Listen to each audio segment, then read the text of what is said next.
నిర్గమకాండము 24వ అధ్యాయము మరొక శ్రేష్టమైన ప్రాముఖ్యమైన అధ్యాయం. ఈ అధ్యాయములో దేవుని నిబంధన గురించి ప్రాముఖ్యంగా మాట్లాడుతున్నారు. ఈ యొక్క అధ్యాయములు మనం చూసినప్పుడు యెహోవా మోషేతో ఇలాగ మాట్లాడాను. మోషే, నువ్వు అలాగే అహరోను, నాదాబు, అబీహు అలాగే ఇశ్రాయేలు పెద్దలలో ఒక 70 మంది నా యొద్దకు రావలను, వచ్చి సాగిలపడి నాకు నమస్కరించవలను అని తెలియజేశాను. అప్పుడు మోషే ఈ మాటలను ప్రజలకు చెప్పగా ప్రజలందరూ కూడా ఏకకంఠముతో వారు ఉత్తరమిచ్చిరి. ఏమని అంటే, మేము ప్రభువు చెప్పినట్లుగా, దేవుడు చెప్పినట్లుగా మేము విందుము అని. మోషే మాత్రమే సమీపించవలెను నా యొద్దకు, కానీ ఇంకెవరు పెద్దలలో నా యొద్దకు సమీపించకూడదని మోషే వారికి తెలియచేసినని సంగతి మనం జ్ఞాపకం చేసుకోవాలి. అప్పుడు మోషే కొండ క్రింద ఒక బలిపీఠమును కట్టి 12 గోత్రములకు 12 స్తంభములు నిలబెట్టి యవనస్తులను పంపగా వారు సమాధాన బలులను దహన బలులను అర్పించినప్పుడు ఆ యొక్క రక్తమును తీసుకొని మోషే సగము బలిపీఠం మీద ప్రోక్షించి మిగతా సగము ప్రజల మీద ప్రోక్షించినట్లుగా ఈ ఒక అధ్యాయంలో ప్రాముఖ్యం కనపడుతుంది.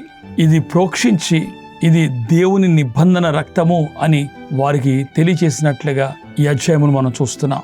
దేవుడు మోషేతో మాట్లాడినట్లుగానే మోషే, అహరోను, అబీహు, నాదాబులు అలాగే 70 మంది ఇశ్రాయేలు యొక్క పెద్దలు మరి మోషేతో కలిసి ఇదిగో ఆ కొండ పైకి ఎక్కుటకు వెళ్ళగా దేవుడు వారిని క్రింద నిలబెట్టి మోషేని మాత్రమే సమీపించినట్లుగా చేసి వారు దేవుని సన్నిధికి వెళ్ళినప్పుడు వారు దేవుని చూచినట్లుగా వాక్యం సెలవిస్తుంది.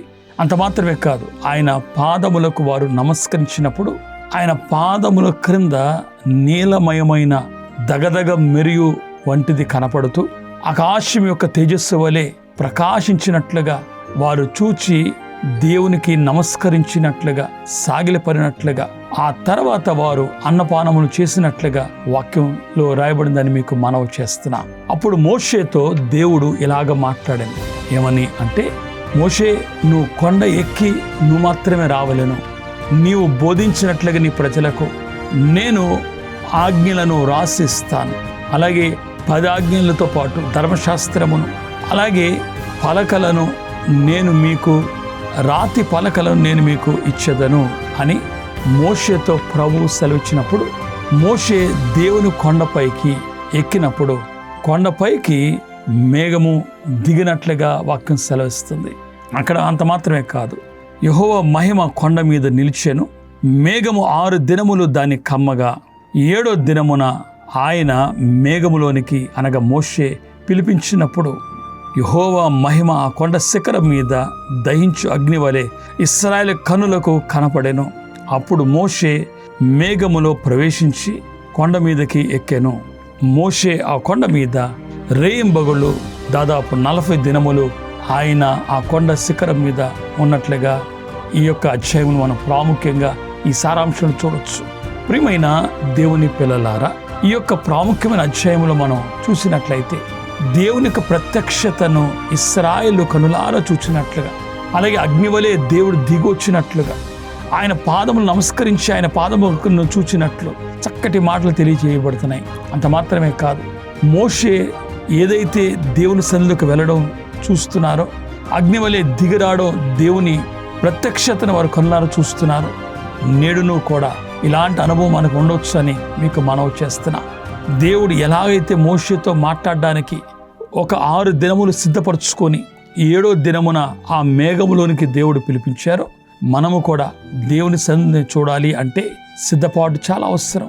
కొన్ని దినములు మనం సిద్ధపరచుకొని దేవుని అంతస్తుకు రాగలిగే అంతస్తు, ఎందుకంటే ప్రజల యొక్క సిద్ధపాటు వేరు, మోషే సిద్ధపాటు వేరు, అహరోను, నాదాబు, అబీహుల యొక్క సిద్ధపాటు వేరు.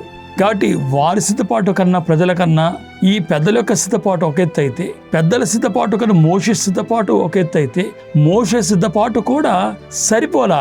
6 దినములు దేవుడు మోషేతో మాట్లాడలా.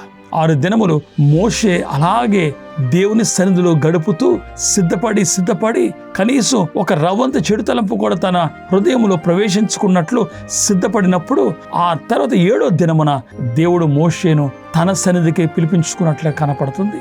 ఇలాంటి సిద్ధపాటు మనలో కూడా ఉండగలిగితే, అందుకే ఆ మత్తయి సువార్త 5వ అధ్యాయంలో హృదయ శుద్ధి గలవారు ధన్యులు, వారు దేవుని చూస్తారని రాయబడినట్లు అలాగ మనం సిద్ధపడి దేవునితో సహవాసం చేయొచ్చు, దేవునితో మాట్లాడొచ్చు, దేవుని స్వరం వినే అనుభవం సంపాదించుకోవచ్చు, దేవునితో కలిసి మనము కూడా ముందుకు కొనసాగించవచ్చని మీకు ప్రేమతో మనవి చేస్తున్నా.